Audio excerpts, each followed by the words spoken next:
श्रुताः दृष्टाः च प्रवाहि वार्ताः सर्वैः वस्तुतः जीवनम् एव सततप्रवाहरूपमिति। अथ एतस्मिन् प्रवाहे अपि स्मरणस्य स्मृतेः वा माहात्म्यं कः न्यूनीकर्तुं शक्नुयात् नाम?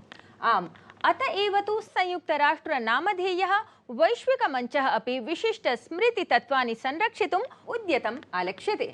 सत्यम्। अयि संस्कृतप्रियाः मानसाः, संयुक्तराष्ट्रस्य यूनेस्को इति संस्थया अपि अचिरादेव भारतीयवाङ्मयस्य ग्रन्थरत्नत्रयं विशेषस्मृतिसञ्चिकायां सगौरवम् अस्ति संयोजितम्।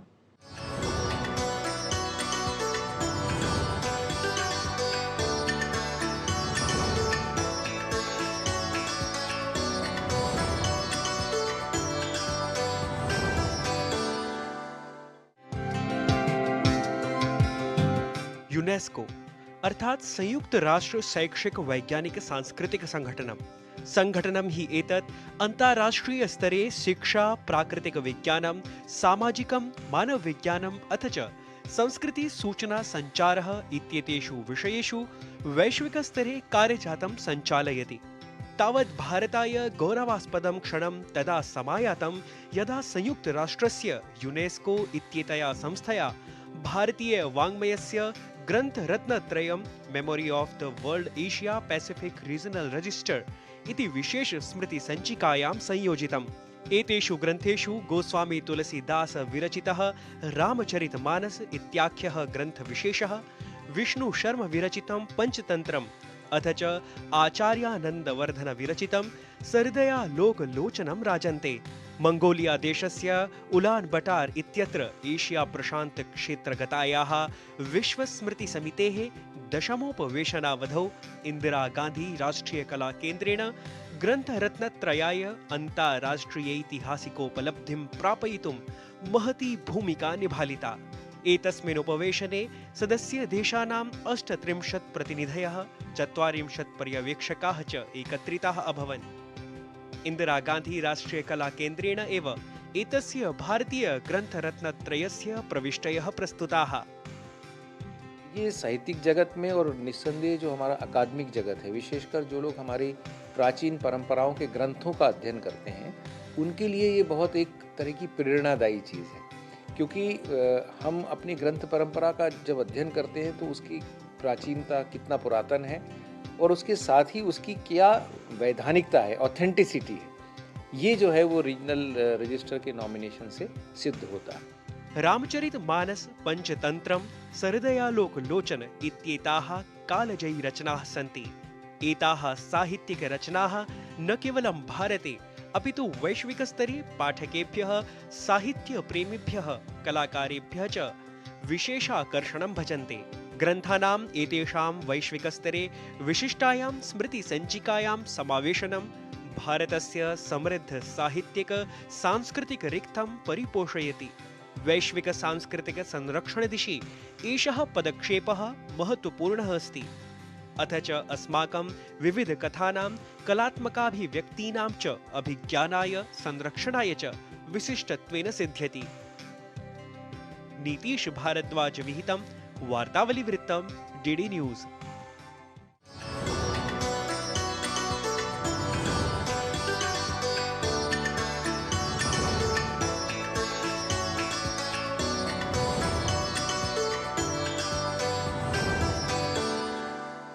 स्वागतं पुनरपि वार्तावल्यां समेषां। संस्कृतग्रन्थरत्नानि आलक्ष्य वर्धमाना जागतिकी जागृतिः नूनं प्रसन्नताभावम् उद्भावयति मम चित्ते। न भवदीये चित्ते एव प्रसन्नतां प्रापयति जागृतिः एषा लते। प्रत्युत समस्तानां संस्कृतानुरागिजनानां मनस्सु गौरवभावमपि विवर्धयति। सर्वथा सत्यम्। एतमेव गौरवविवर्धकं भावं विशदय्य प्रस्तोतुम् अद्य त्रिज्याप्रभागान्तर्वर्तिने संवादाय साधितसम्पर्कः अस्ति इंदिरा गांधी राष्ट्रीय कला केन्द्रे कलानिधिकोषस्य निदेशकः, वरिष्ठः च प्राच्यविद्याविद् प्रोफेसर रमेश चंद्र गौडवर्यः।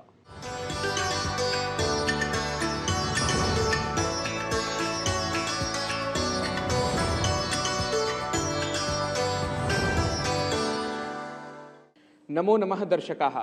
वार्तावल्याः एतस्मिन् संवादक्रमे अद्य संवादाय अस्माभिः सह उपस्थितः अस्ति दिल्लीस्थितस्य इन्दिरागान्धी राष्ट्रियकलाकेन्द्रस्य प्राशासनिकविभागस्य अधिष्ठाता अथ च कलानिधिविभागस्य निदेशकः प्रोफेसर् रमेशचन्द्र गौडवर्यः।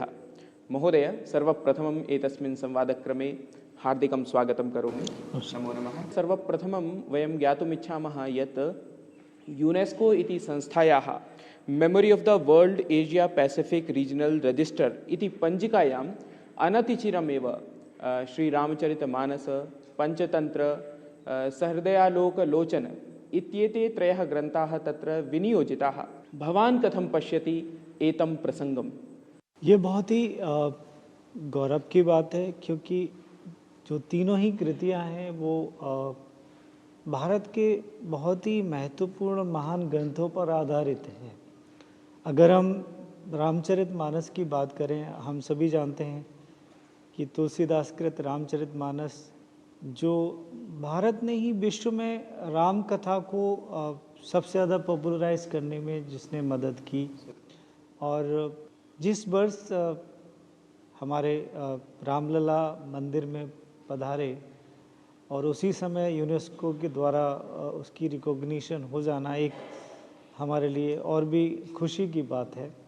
दूसरी जो कृति है पंचतंत्र, जो कि आज से 3000 साल पहले संस्कृत में लिखी गई विष्णु शर्मा द्वारा जो रचित जो कहानियाँ हैं, वो विश्व को मोटिवेट करती हैं। जो मोरल वैल्यूज़ की हम बच्चों में बात करते हैं, वो पूरे विश्व में उस चीज़ को प्रसारित करती है। और उसका सबसे बड़ा उदाहरण ये है कि पंचतंत्र 50 से ज़्यादा भाषाओं में इसका अनुवाद हो चुका है, चाहे वो अरब कंट्रीज़ हों, चाहे वो यूरोप्स हो या लैटिन अमेरिकन हो। एशिया तो पूरा पंचतंत्र की कहानियों से पूरी तरह प्रभावित है ही है। तीसरी कृति जो सहृदयालोकलोचन है, कश्मीर, जो कि हम मानते हैं कि भारत की एक तपोभूमि रहा है, जहाँ बहुत सारे महान हमारे ऋषि मुनियों ने और उसके साथ साथ महान लेखक और महान इंडोलॉजिस्ट यहाँ से रहे। तो इसका लेखन आनंद बर्धन, जो एक बहुत बड़े इंडोलॉजिस्ट रहे, उन्होंने किया। और उसकी जो कमेंट्री लिखी अभिनव गुप्त ने लिखी। और दुनिया में इंडियन एस्थेटिक्स को लेके ये एक सबसे महत्वपूर्ण ग्रंथ स्कॉलर्स ने माना है। तो ये तीनों ही कृतियाँ जो भारत की सनातन धर्म की जो परंपरा है, हमारी जो पौराणिक कथाएं हैं, जो हमारे मर्यादा पुरुषोत्तम राम की जो जीवन गाथा है, और नाट्य परंपरा हो या कोई भी परंपरा हो, उसमें एस्थेटिक्स, इंडियन एस्थेटिक्स की जो एक पृष्ठभूमि है, उन तीनों को ही बहुत पूर्ण रूप से उजागर करती हैं। और आज तक तो सिर्फ हम हिंदुस्तान के स्कॉलर ही इसको ज़्यादा फोकस करते थे, लेकिन अब विश्व में इसकी और ज़्यादा पब्लिसिटी होगी और ज़्यादा इसके बारे में लोग जानेंगे। एवं तर्हि अत्यन्तं गौरवविषयः एषः अस्ति। अहं ज्ञातुमिच्छामि यत् यूनेस्को इति संस्थायाः मोव् कैप् इति या पञ्जिका अस्ति, तत्र वस्तुतः कथं नाम तस्याः पञ्जिकायाः स्वरूपं किं भवति, पुनश्च एतस्यां पञ्जिकायां के भारतीय संस्कृत्याधारिताः ग्रन्थाः सन्ति। ये जो यूनेस्को का memory of the world program है, ये 3 स्तरों पे ऑपरेट होता है। पहला इसका एक UNESCO memory of the world international register है, जो पेरिस में ऑपरेट करता है। उसका 1992 में शुरुआत हुई थी और भारत ने पहला अपना नामांकन तो उसमें 1997 में किया था। उसमें हमारी 11 अभी तक ग्रंथ, जिसमें कि अभी लास्ट ईयर हमने अभिनव गुप्त को उसमें नॉमिनेट किया है, उससे पहले ऋग्वेद और कई सारे ग्रंथ, जिसमें कि गिलगिट मैनस्क्रिप्ट भी हैं, उसमें बिमल प्रभा भी है। और अभी जो साइकिल गया है उसमें हमने 2 महत्वपूर्ण ग्रंथ जो हमारे और महान ग्रंथ हैं, श्रीमद् भगवद गीता और नाट्यशास्त्र को हमने नॉमिनेट किया है। उसका भी डिसीजन होना है, लेकिन 11 हमारे ऑलरेडी उसमें हैं। जो दूसरा रजिस्टर होता है वो होता है रीजनल रजिस्टर, जो एशिया पैसिफिक रजिस्टर है, जिसमें कि हम नॉमिनेशन की अभी जो हमारी 3 कृतियाँ हुई हैं नॉमिनेट, ये इसकी शुरुआत 2008 में हुई थी, लेकिन अभी तक कभी भी भारत ने कोई उसके लिए नामांकन नहीं किया था। अभी ये पहली बार मैंने प्रयास किया इंदिरा गांधी राष्ट्रीय कला केंद्र की तरफ से, और भारत सरकार के मंत्रालय, संस्कृत मंत्रालय और हमारे यूनेस्को कमीशन और हमारा जो यूनेस्को में परमानेंट डेलीगेशन है, उनकी मोटिवेशन से हमने ये 3 नामांकन बना के पहली बार भेजे। तो हम कह सकते हैं कि एशिया पैसिफिक रजिस्टर में अभी हमारे 3 ही ग्रंथ शामिल हैं। जो नेशनल रजिस्टर बनना चाहिए उसके लिए प्रक्रिया भी पूरी हुई नहीं है। हम उम्मीद करते हैं कि भारत सरकार जल्दी ही उसका गठन करेगी और हम नेशनल रजिस्टर में आगे कार्यवाही कर पाएंगे। महोदय, अत्रैव एतत् सम्बद्धं ज्ञातुमिच्छामः यत् एतासु पञ्जिकासु वस्तुतः ग्रन्थाङ्कनस्य नाम ग्रन्थाः तत्र सूचीबद्धाः भवन्तु, तदर्थं का प्रक्रिया भवति? देखिए, ये प्रोग्राम सभी इंडिविजुअल्स और इंस्टीट्यूशंस के लिए ओपन है। कोई भी संस्था जिसके पास कोई मोस्ट वैल्यूएबल, मोस्ट रेयर, जो बहुत ही महत्वपूर्ण ग्रंथ है, उसका एक नॉमिनेशन डोजियर बना के इंदिरा गांधी राष्ट्रीय कला केंद्र को भेज सकता है, मुझे भेज सकता है, और हम उसको भारत सरकार के अगर हम उसको समझते हैं कि वो एक उचित है, अच्छा है, तो हम उसको भारत सरकार के अप्रूवल के बाद उसको नॉमिनेशन के लिए भेज सकते हैं। महोदय, अग्रिमं तावत् वयं ज्ञातुमिच्छामः यत् प्रायः भवतः प्रवासः 25 देशेषु अभवत्। तत्र तत्र भारतीयसंस्कृतेः अथवा भारतीयभाषाणां कीदृशं स्वरूपं भवान् अवलोकितवान्?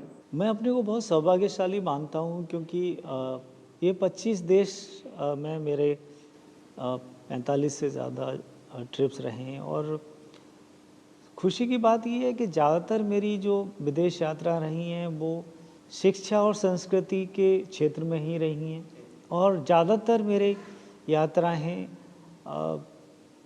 बाहर की जो संस्थाएं हैं या वो देश हैं उनके निमंत्रण पर रही हैं। तो मेरा अनुभव हमेशा बहुत अच्छा रहा है, और एक लोगों का आदरपूर्ण भारत की संस्कृति को लेके, भारत की सभ्यता को लेके, खासकर जो एशिया में बुद्धिज़्म को लेके सोच है, और लोग भारत को एक बहुत ही इज्जत की दृष्टि से देखते हैं जहाँ पर बुद्धिज़्म है, कि वो मानते हैं कि महात्मा बुद्ध, वो जानते हैं कि महात्मा बुद्ध भारत में पैदा हुए थे। अभी जैसे मैं मंगोलिया में था इसी मीटिंग के लिए, तो वहाँ पर 51% से ज़्यादा लोग बुद्धिज़्म को फॉलो करते हैं। तो वो हमेशा मानते हैं कि भारत और मंगोलिया के बीच में एक ब्रिज है, वो बुद्धिज़्म है, संबंध को आगे बढ़ाने, कनेक्ट करने के लिए। तो कई ऐसी कॉमन शेयर्ड हेरिटेज हैं। आप इंडोनेशिया में जाएंगे, आप मंगोलिया में जाएंगे, आप कम्बोडिया में जाएंगे, आप थाईलैंड में जाएंगे, यहाँ पर आपको रामलीला का मंचन होते हुए दिखता है। तो राम को लेके जो आस्था है, जो विश्वास है, जो प्यार है, चाहे वियतनाम हो, लाओस हो, इन सब कंट्रीज़ में जो राम के बारे में जिस तरह की आस्था है वो एक बहुत सुखदायी है, और ये एक हमारा एक कॉमन शेयर्ड हेरिटेज है जो हमें कनेक्ट करता है इन देशों से। तो भारतीय सांस्कृतिक परंपराओं को लेके, भारतीय ज्ञान परंपराओं को लेके हर जगह एक बहुत अच्छी सोच है, और रविन्द्रनाथ टैगोर या स्वामी विवेकानंद ऐसे लोगों ने हमारी पहचान बनाई है। मुझे बहुत जहाँ भी जाता हूँ बहुत आदर मिला है, प्यार मिला है, और शायद वो एज ए इंडिविजुअल नहीं, वो भारत एक देश के रूप में भारत की सांस्कृतिक परंपराओं को, भारत की और संस्कृति का, तो संस्कृत तो हमारी, अब जैसे मंगोलिया में वहाँ बहुत सारा लिटरेचर संस्कृत में है, ब्राह्मी स्क्रिप्ट, और कई सारे कंट्रीज़ में हमारी बहुत सारी कॉमन जैसे अगर ईरान की बात करें तो हमारी जो संस्कृत और वहाँ की जो पुरानी लैंग्वेज है उसमें काफ़ी सारा कनेक्ट है, समन्वय है, उसमें बहुत सारी चीज़ें हैं, और संस्कृत भाषा में तो बहुत सारा लिटरेचर यहाँ पर मिलता है। अस्तु महोदय, एतस्मै ज्ञानपरकाय संवादाय भवान् समयं कल्पितवान्, तदर्थं दूरदर्शनसमाचारपक्षतः वार्तावलीगणपक्षतः च भवते हार्दिकान् धन्यवादान् ज्ञापयामि। नमो नमः। नमो नमः।